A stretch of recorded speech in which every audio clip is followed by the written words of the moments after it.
Bien, hola, ¿cómo estás? Bueno, seguimos entonces con esta primera sección del taller que es sobre prepararse para rendir.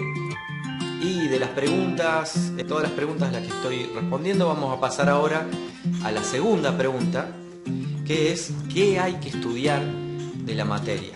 ¿Está bien? Esta segunda pregunta yo la voy a responder en dos partes, porque creo que está bueno hacer una distinción entre qué estudiar y una vez que yo estudio y obtengo un conocimiento de esto que voy a estudiar, tengo que tener en cuenta algunas características del conocimiento que logre acerca de eso.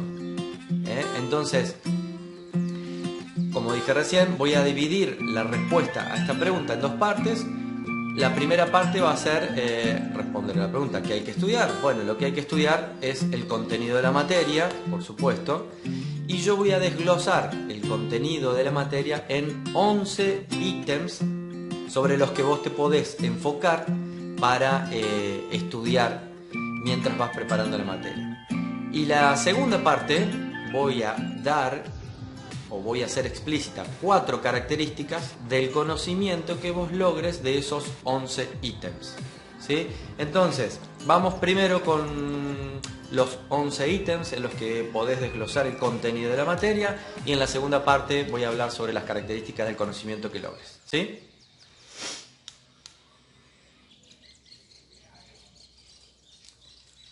Entonces, con respecto al contenido de la materia, te voy a proponer que desglosemos o identifiquemos dentro del contenido de la materia estos 11 ítems. La secuencia en la que yo voy a presentar ahora estos 11 ítems, yo las pensé de una manera, a la secuencia la pensé como para que te sirva también para una progresión en el estudio, de manera tal que un ítem siempre te va a servir en la medida que lo estudies a este ítem, te vas a sentir mejor preparada para estudiar el siguiente. Cuando estudies el siguiente vas a estar mejor preparada para estudiar el siguiente y así sucesivamente. Entonces, de manera que si también usas esta secuencia en la que yo voy a presentar los ítems, entiendo yo que más o menos te va a servir para ir avanzando y progresando en el estudio, en el sentido de ir haciendo un estudio siempre un poquito más complejo, siempre un poquito más fino y detallado. ¿Sí? Entonces, yo te propongo que no solamente tengas en cuenta cada uno de los ítems, sino también la secuencia en la que los voy a presentar a la hora de ir estudiando. Entonces, vamos con el primero de los ítems, que sería las unidades del programa de la materia.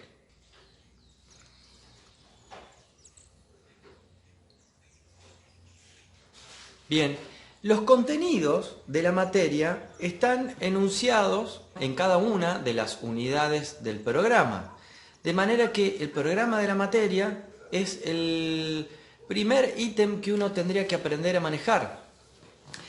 El programa de la materia.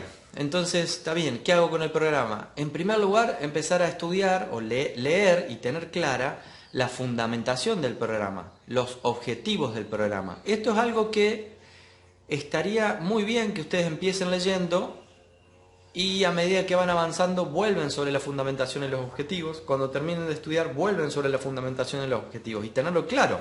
¿Está bien? Porque en la fundamentación y en los objetivos está la línea rectora de la estructuración del programa.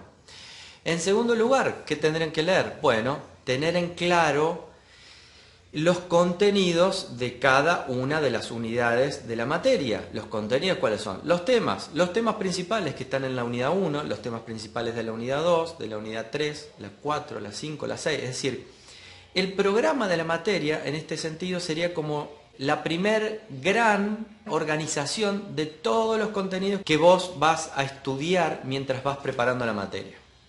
Entonces es como el primer esquema conceptual, el primer organizador. El programa es el primer mapa mental que organiza todos los contenidos que vas a estar estudiando mientras preparas las materias. Entonces es muy importante que tengas con mucha claridad el contenido de cada una de las unidades y algo así como la secuencia en la que están presentados estos contenidos. Es decir, Me gusta usar esta metáfora. Vos deberías poder manejarte con el programa de la misma manera que podrías manejarte dentro de tu casa. Es decir, con los ojos cerrados, vos podrías saber no solo dónde está, pues ya te acordás dónde estás, sino también podrías ir a cualquier otra habitación dentro de la casa sin tener que abrir los ojos, digamos. O podrías decir, bueno, allá está el baño, acá está la salida, allá está la cocina.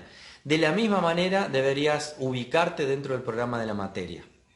Es decir, sin tener que estar mirando el programa, no sé, si yo te ubico dentro de un tema cualquiera, dentro de un tema de la unidad 2, o yo te digo, ¿qué temas hay en la unidad 2? Vos rápidamente te ubicás, mentalmente te ubicás con mucha claridad cuáles son los temas de la unidad 2 y podrías pasar de la unidad 2 a la unidad 6, de la 6 a la 1, de la 1 a la 3, sin ningún problema y sin tener que estar mirando el programa de la materia, ¿sí? Con la misma facilidad con que podrías moverte dentro de tu casa, deberías poder moverte dentro del programa. Y para eso hay que aprenderse cada uno de los contenidos de cada unidad. Hasta te diría, aprendértelo de memoria. De memoria. No es tanta la información, pero es algo que te va a ayudar mucho, mucho a organizarte. ¿Está bien? Y te va a dar mucha agilidad para ir de una unidad a otra, de un tema a otro. Entonces, este es el primer ítem que hay que tener en cuenta a la hora de estudiar. Dentro de todo es bastante simple y sin embargo es fundamental porque nos da como la estructura general para poder organizar todo el conocimiento que vas a estar incorporando a medida que vas estudiando la materia. Entonces, una vez que ya estamos familiarizados con esta gran estructura, con los contenidos de las unidades, entonces ya podemos pasar a estudiar con un poco más de detalle el siguiente ítem, que son los temas.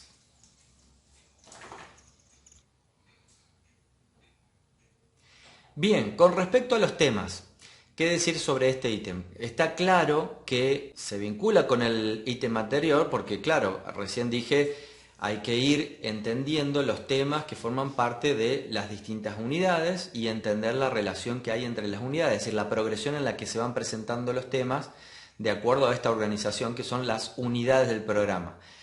Pero, en la medida que avanzamos en el estudio, podemos entender que no solamente hay temas por unidades, es decir, podemos empezar a identificar los temas de los que se ocupa no solamente una unidad, sino de qué tema se ocupa este autor, de qué tema se ocupa este otro autor.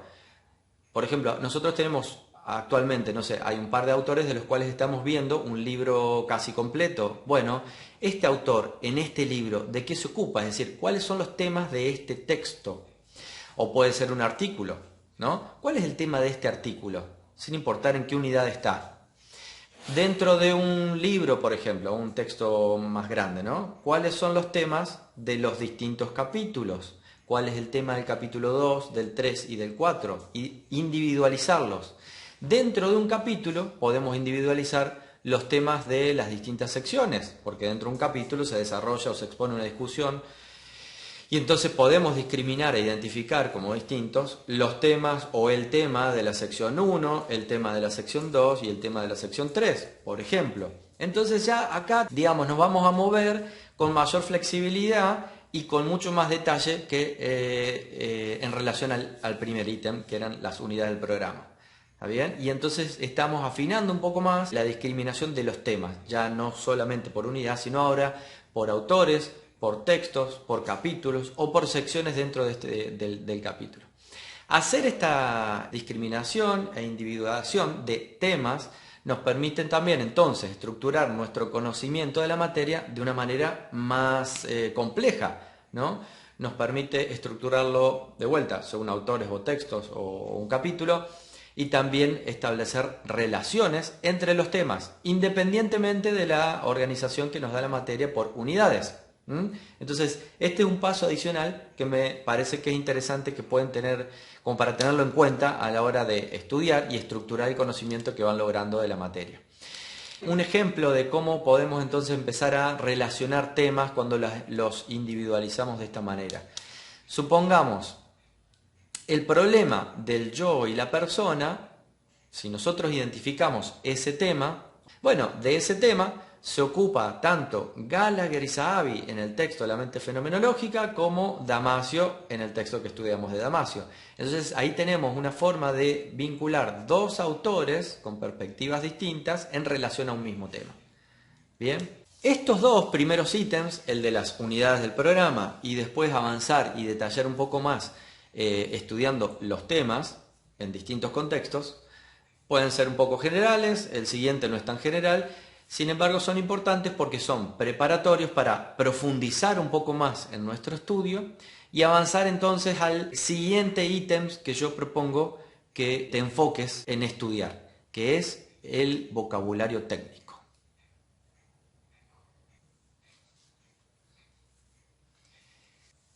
Con respecto a este tercer ítem, el vocabulario técnico, yo voy a hacer hincapié en esto, si bien yo ya lo dije en el primer video sobre cómo preparar la materia, tener en cuenta el vocabulario de sentido común y el técnico, ¿no es cierto?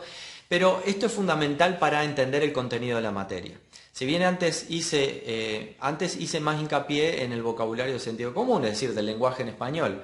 Y esto lo dije porque, claro, había muchas veces que yo encuentro que hay personas que se traban en la lectura y en la comprensión de los textos simplemente porque desconocen el significado de una palabra que no es técnica, es del idioma español, digamos. Bueno, nunca buscaron el significado, no lo manejan con claridad y entonces eso se transforma en un obstáculo para la comprensión de lo que está intentando decir el autor. Palabras como, por ejemplo, la palabra abisal.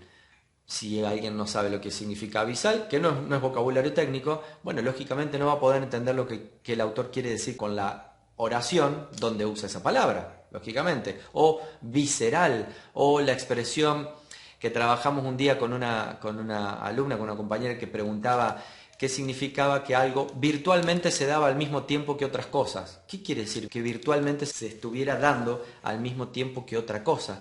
Bueno, simplemente no entendía el uso de la expresión virtualmente. ¿Está bien? No hay nada demasiado conceptual ahí, sino es una cuestión de significado y de uso de la palabra. Bien, yo en lo que quiero hacer hincapié ahora, además de eso, es que un ítem muy importante y fundamental para entender y conocer, manejar el contenido de la materia es el vocabulario técnico. Es decir, que sepamos el significado de palabras técnicas, de términos técnicos, como por ejemplo intencionalidad. No la palabra intencionalidad en su uso común, en su uso ordinario, no, intencionalidad en su uso técnico, es decir, el uso filosófico, ¿está bien? La palabra enunciado, el significado del término enunciado, ontología, semántico, reducción, son todos términos técnicos. La palabra Umwelt, tal como la usa Harré. Comprender el vocabulario técnico es fundamental para entender la materia. Es un ítem en sí mismo que hay que conocer, hay que manejar el vocabulario técnico de manera comprensiva. Y esto implica buscar, comprender y estudiar la definición de cada uno de los términos técnicos que nosotros tenemos que manejar. Y manejar este vocabulario técnico entonces nos conduce al siguiente ítem que hay que estudiar, que son los conceptos.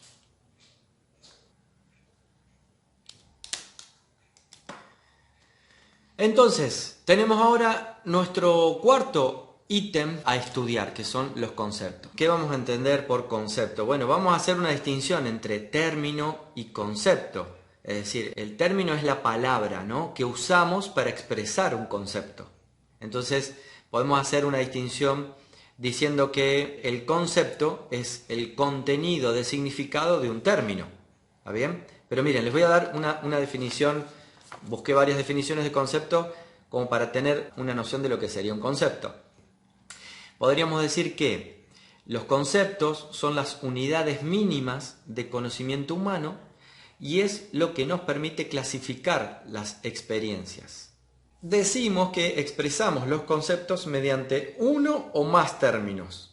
¿Está bien? Si bien hay conceptos que se expresan con un solo término, hay otros conceptos que se expresan o los usamos o los expresamos con más de un término, es decir, casi con una expresión completa. ¿Está bien? Y la tercera diferencia, para entender la diferencia de vuelta entre término y concepto, o la expresión y el concepto, es que entonces los términos o las expresiones que usamos para expresar los conceptos son entidades concretas. Es decir, los términos, las palabras son cosas o entidades que podemos decir, se pueden escuchar, las podemos escribir y las podemos leer. Los términos son entidades concretas, mientras que los conceptos son entidades abstractas. ¿Qué ejemplo les puedo dar como de conceptos que no se expresan mediante un único término? Bueno, por ejemplo, el concepto de regreso al infinito, o el concepto de petición de principio, o el concepto de error categorial. ¿Bien? No es una sola palabra, no es como yo tengo la palabra Umwelt. Bueno, ¿cuál es el concepto, no? Yo recién mencionaba Umwelt como parte del vocabulario técnico. Acá sería parte del conjunto de expresiones técnicas, ¿no? Error categorial sería un ejemplo de un concepto que tenemos que manejar o al menos mínimamente entender. Dentro del enfoque fenomenológico, el concepto de mente corporizada o el concepto de movimiento subintencional. Dentro del texto de Harré tenemos algunos conceptos que propone Harré, como el concepto de modelo analítico o de región 3, región 1, región 2, región 3. Son conceptos que tenemos que manejar, ¿no? E implican acá hacer algo más que simplemente buscar la definición de un término o una palabra, sino ya implica una lectura un poquito más amplia para entender ese concepto de región 3 o el concepto de petición de principio, si bien pueden ir a buscar la definición de lo que es una petición de principio. Pero bien, a diferencia del vocabulario técnico, que quizás simplemente son palabras, buscamos la definición, acá hay una lectura un poco más compleja, ¿sí? En relación al problema mente-cuerpo, que es el problema que le da estructura a todo el programa de la materia, todos los problemas que vemos los estamos viendo como problemas que están en relación al problema mente-cuerpo, que es el problema central, y entonces uno de los textos que nosotros vemos hace una distinción de distintos aspectos del problema mente-cuerpo, ¿no es cierto? Que son el aspecto, yo voy a mencionar tres, él menciona cuatro, ¿no es cierto? Pero hay tres que son fundamentales: el aspecto ontológico, el aspecto semántico y el aspecto metodológico. Es una distinción conceptual, metodológica, es una distinción que hay que entenderla para poder ordenar el conocimiento y las discusiones que estamos haciendo. Entonces, esto es parte del conjunto de conceptos que tenemos que estudiar para poder entender y manejar adecuadamente la materia. Entonces, esto es lo fundamental que quería decir de este cuarto ítem, que son los conceptos. Como dije antes, los conceptos son entidades abstractas. Y entonces, en nuestro intento de comprenderlos, naturalmente nos vamos a ver conducidos al siguiente ítem que yo propongo que estudien, comprendan y manejen adecuadamente, que son los ejemplos.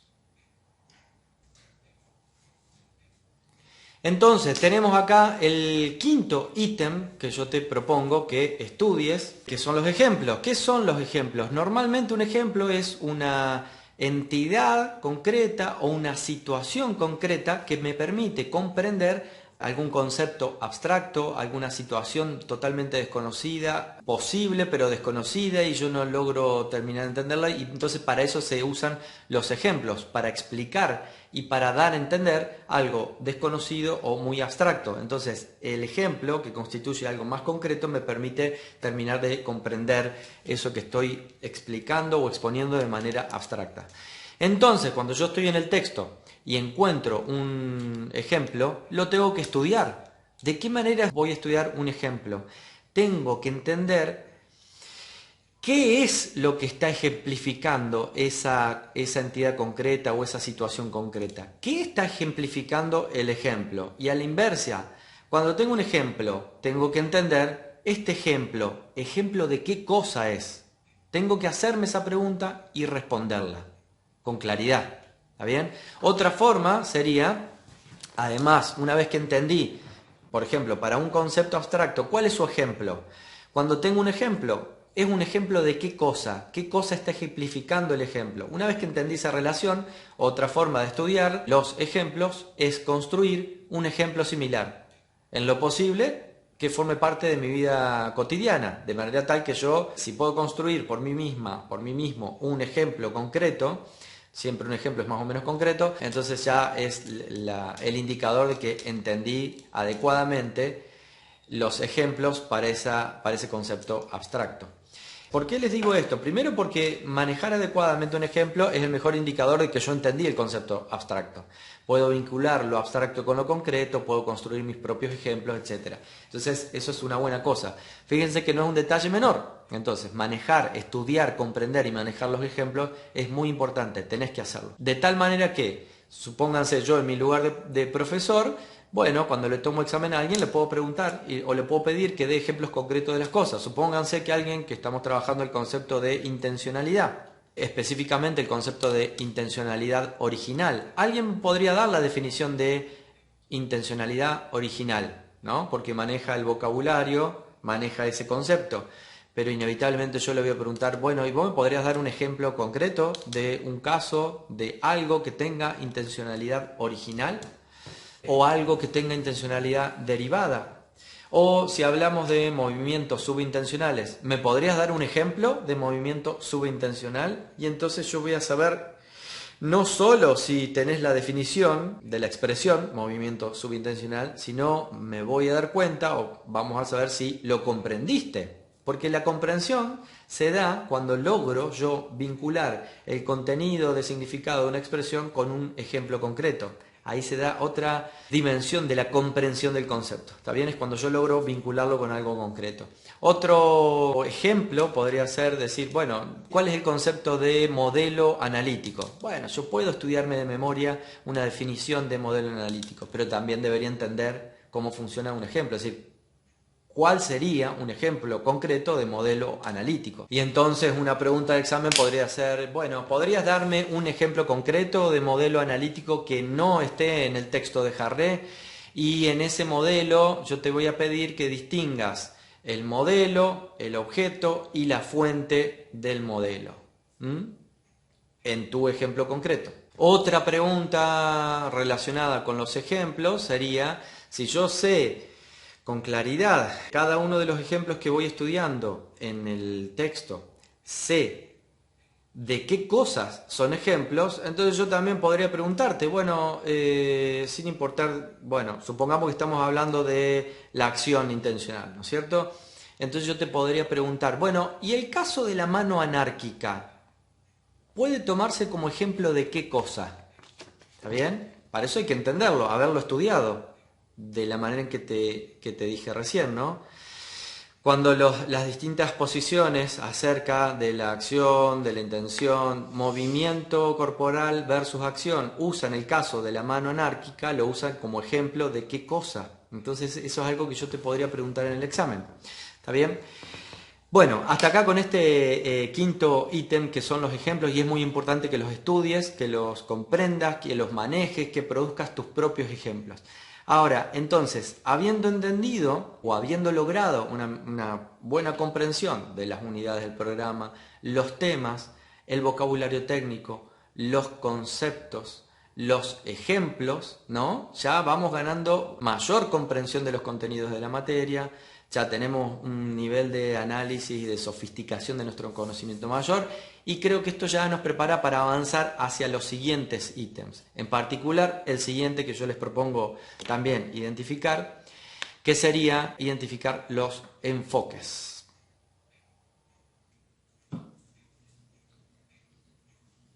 Tenemos entonces ahora el sexto ítem que te propongo que tengas en cuenta para estudiar cuando estés preparando la materia. Mira, te doy una definición de enfoque. ¿Qué sería un enfoque? La definición que yo encontré es esta. Un enfoque es una manera general de concebir o tratar un tema particular o toda una gama de temas vinculados entre sí. Es una manera de ver las cosas o las ideas y en consecuencia también de tratar los problemas relativos a esas cosas. Un enfoque entonces sería algo más general que una tesis, ¿está bien? Un enfoque es algo más general que una tesis. De vuelta, es una manera de concebir o tratar un tema en particular o varios temas relacionados. Vamos con ejemplos de enfoques. Supongamos, ejemplo número 1, en la unidad 1, en el texto de Jarré, cuando Jarré hace la distinción de las 3 regiones de la Umwelt humana, justamente se encarga de exponer dos enfoques posibles en relación a las tres regiones, que son el positivismo y el realismo. Y fíjense, si ustedes ven las características del positivismo y el realismo, aplica la definición que acabamos de dar de enfoque. Es decir, son posiciones o una manera general de concebir varios temas relacionados. Y entonces vemos que para caracterizar el positivismo y el realismo en relación a las tres regiones, cada una de estos dos enfoques los podremos caracterizar al menos por dos tesis conjuntas. Cada una de estas posiciones tienen o hacen una afirmación de tipo ontológica y epistémica. Cada una de estas dos posiciones, ¿no es cierto? Estos dos serían dos enfoques, por ejemplo, expuestos ahí en el capítulo de Harré sobre las tres regiones de la Umwelt humana. Otra manera de identificar enfoques, podemos ver también en la unidad 1 que tenemos distintos textos y entonces deberíamos darnos cuenta que el enfoque de Harré no es el mismo enfoque que el enfoque de Lagache, por ejemplo, para escribir su texto. Y el enfoque de Canguilhem no es el mismo enfoque que el enfoque de Klimovsky. Entonces, ahí les estoy dando entonces otra indicación de lo que serían distintos ejemplos, ¿no? De distintos enfoques. Un tercer ejemplo. Sobre el tema de la intencionalidad también podemos identificar distintos enfoques. Está el enfoque fenomenológico y el enfoque cognitivo acerca de la intencionalidad. Cuarto ejemplo podría ser cuando estamos estudiando el tema del yo. Hay una sección en particular dentro del texto de Gallagher y Savi donde los autores hacen un repaso de los distintos enfoques acerca del yo. ¿Está bien? Entonces, estos serían ejemplos de distintos enfoques y entonces ejemplos de este sexto ítem que estaría muy bien que vos te ocupes de enfocarte en este ítem, estudiarlos, entenderlos, entender y estudiar los enfoques que podemos ver en distintos temas, en distintas unidades, ¿está bien? Entonces, como dije antes, siendo más amplio que una tesis, un enfoque, sin embargo, también puede ser caracterizado por el conjunto de tesis que lo caracterizan. Y esto nos conduce al siguiente ítem que hay que estudiar en la materia, que hay que estudiar, que hay que conocer y que hay que entender, que son las tesis.